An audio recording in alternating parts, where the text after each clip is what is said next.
Hi అండి. అందరూ ఎలా ఉన్నారు? నేనైతే చాలా చాలా బాగున్నాను. ఐ హోప్ మీరు కూడా బాగున్నారని అనుకుంటున్నాను. ఏంటి మొక్కజొన్న గింజలు, బెల్లం ఇవన్నీ చూపిస్తున్నాను అనుకుంటున్నారా? ఇదండి మా అమ్మకి నేను చెప్పాను, నాకు మొక్కజొన్న గర్రలు తినాలనిపిస్తుంది అమ్మా అని. చూడండి గింజలు అవన్నీ బాగు చేసి కవర్లో ప్యాక్ చేసి పంపించింది. మన అమ్మాయి ప్లేపులు చాలా గొప్పగా ఉండవు. ఇట్లా అడగగానే ఎవరు వెళ్తున్నారా బస్కి ఆ అమ్మాయికి ఎలా పంపించాలా అని చూస్తూ ఉంటారు.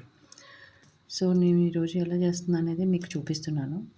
ఇక్కడ బెల్లాన్ని ఫస్ట్ మెత్తగా దంచుకొని క్లీన్ చేసిన మొక్కజొన్న గింజలు, అందులోకి బెల్లం గింజలు గ్రైండర్కి వేసుకుని మెత్తగా రుబ్బుకోవాలండి.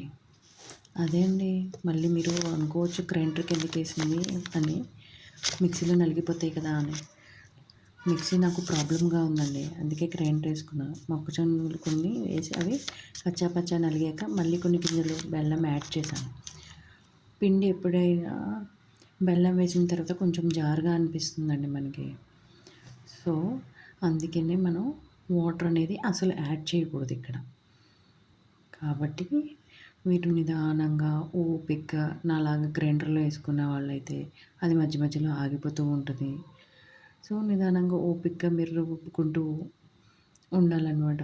అదే మిక్సీలో అనుకోండి, ఒక 5 మినిట్స్ ఎలా అంటే అలా అయిపోతుంది. అది నాకు మిక్సీ జార్లు ప్రాబ్లంగా ఉండి నేను గ్రైండర్ వేసాను. గ్రైండర్లో నుంచి అది చూడండి అలా ఆగిపోతూ మధ్యలో స్ట్రక్ అయిపోతూ అలా ఉందన్నమాట. ఎందుకంటే గింజలు కింద పట్టేయడం వల్ల అలా.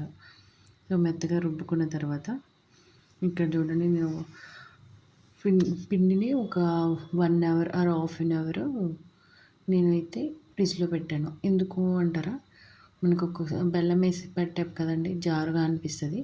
ఆ ఫ్రిడ్జ్లో పెట్టడం వల్ల మనకి ఆ పిండి కన్సిస్టెన్సీ అనేది కొంచెం టైట్గా అవుతుంది.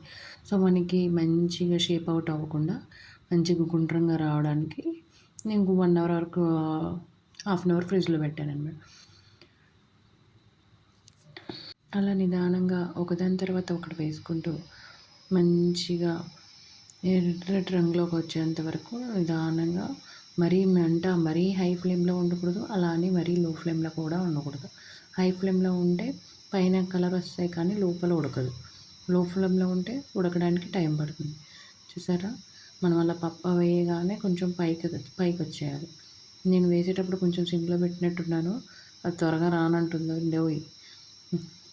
చూడండి అలా పైకి వచ్చిన వాటిని మనం గంటెతో అటు ఇటు తిప్పుకుంటూ నిదానంగా కాల్చుకుంటూ ఉండాలి. బాగున్నాయండి, అలా ఉన్నాయి మా గారెలు. మా సైడ్ అయితే ఎక్కువ తీపి గారెలే చేస్తారండి. మీ సైడ్ ఎక్కువ ఏమి రకం చేస్తారంటే తీపి గారెల, కారం గారెలు అంటారు కదా, మొక్కజొన్నలులో పచ్చిమిర్చి, అల్లం, కొత్తిమీర, జీలకర్ర అవన్నీ వేసి చేస్తారు కదా, అలా చేస్తారా లేకపోతే ఇలా బెల్లం వేసుకుని తీపి గారెలా చేసుకుంటారా? నాకు కామెంట్ సెక్షన్లో షేర్ చేయండి. తర్వాత నేనైతే ఎక్కువ తీపి గారెలే చేస్తానండి, అందులో పిల్లలు కూడా ఇష్టంగా తింటారు. సో ఇవి అన్నీ అయిపోయిన తర్వాత మీకు ఎప్పుడన్నా ఒకవేళ పిండి జారుగా అనిపించింది, ఇంకా బాగా జారుగా అనిపిస్తే బొంబాయి రవ్వ కానీ కొంచెం బియ్యం పిండి కానీ యాడ్ చేసేయండి. చూడండి గారెలు అలా ఆ కలర్ వచ్చిన తర్వాత తీసి ప్లేట్లో పెట్టేసుకున్నాను. కింద టిష్యూ పేపర్ వేయడం, ఎక్కువ ఏమన్నా నూనె లాగితే అదంతా అబ్జర్వ్ చేసుకుంటుంది అని చెప్పేసి. ఎలా ఉన్నాయండి మా గారెలు, బాగున్నాయా? మీకు నచ్చితే ఒక లైక్ చేయండి, షేర్ చేయండి. అలాగే మా అందరికి కూడా మిగతా వాళ్ళందరికీ కూడా సబ్స్క్రైబ్ చేయండి. ఐ హోప్ మీ అందరికీ నచ్చిందని అనుకుంటున్నాను. మళ్ళీ ఇంకొక వీడియోలో కలుద్దామండి. బాయ్.